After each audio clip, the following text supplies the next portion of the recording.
one of the best matches we're going to see in the history of WWE, the Night 2 main event, without a Would you doubt. argue that this match is better than Night 1's main event last year?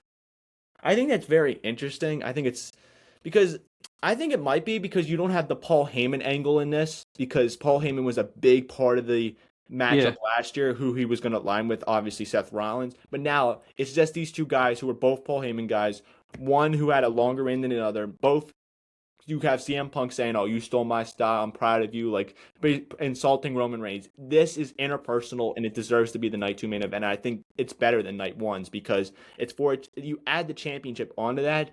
That's just insane. And Roman Reigns, I think it's even funnier that he called this the loser title, and now he's going after him. And these two guys hate each other. They Yeah. can't stand each They're other. So not the Z-Bros anymore. no, and you saw that with the first promo, and they're going to have another promo tonight, which I think is going to be add even more layers onto this. So, and I just think at the end of the day, it benefited CM Punk that the Judgment Day didn't get involved last night. It was Finn, or on Saturday. I agree. It was Finn versus Punk. Punk won cleanly, and now he's ready and set his eyes on Roman Reigns. So I think the promo work that tonight is going to happen is going to be insane. I'm going to love it. It's going to be absolute cinema. It is. It really is. And I'm excited to see what happens. But obviously, I'm hoping for the best. This is who I want to win the Ultimate Feud. I just think Roman Reigns.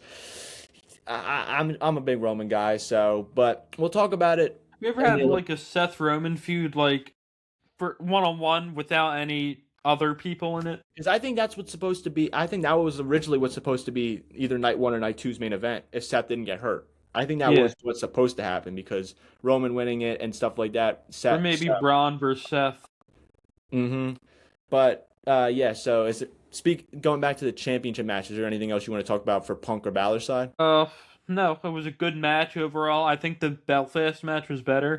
Yes, because you actually thought Finn Balor had the slimmest chance in the world of winning that. Yeah, that was before Royal Rumble and before Roman won.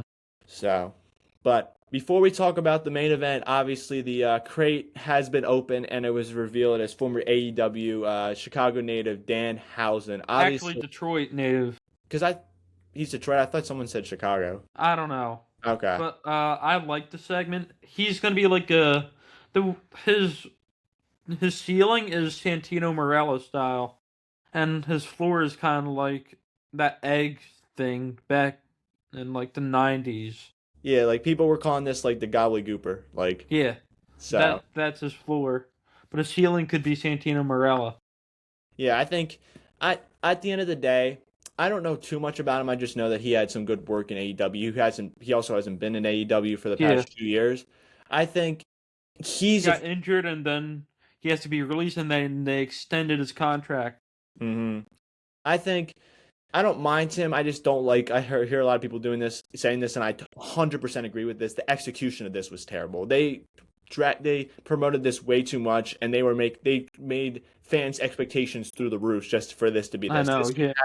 This could have happened tonight. It could have happened on the Go Home episode of Friday Night. It could have happened like the day of. The day it was there.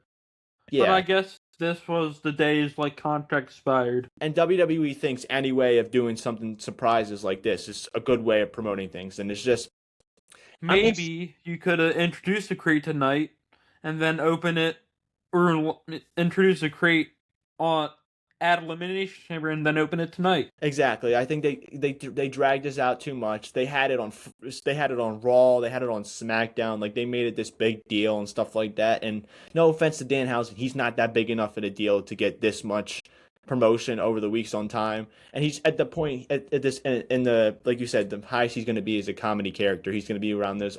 I am excited to see what he does with R-Truth, Kit Wilson, and stuff like that. Like if they have any. I think he'll be on Raw and not SmackDown. But I'm interested to see what he does with the mid cards, and then I see him butting his way into some main event stuff. Like I know WWE loves to do this, and I wouldn't be surprised. I know me and you are in agreement. It should be Brock and Oba at Mania. I think they're going to drag that out as long as possible. Don't be surprised in the coming weeks if it's Kit Wilson or it's Danhausen coming out and saying he'll face Brock Lesnar and Brock Lesnar squashes them. And then they move on. So I wouldn't be surprised in that sense. It's like, I don't mind Danhausen. I don't know much about him, but I just think the execution on how they did things was terribly executed. I agree. It's like, And it's like they made it seem like it was going to be a Chris Jericho or a John Moxley or a freaking MJF, and it was Danhausen. Yeah. It's more on WWE's part why I'm disappointed and not on Danhausen's sense. He's a great guy. I'm excited to see what he does in the comedy sense of WWE, but the execution on what WWE did, that's where I'm frustrated at.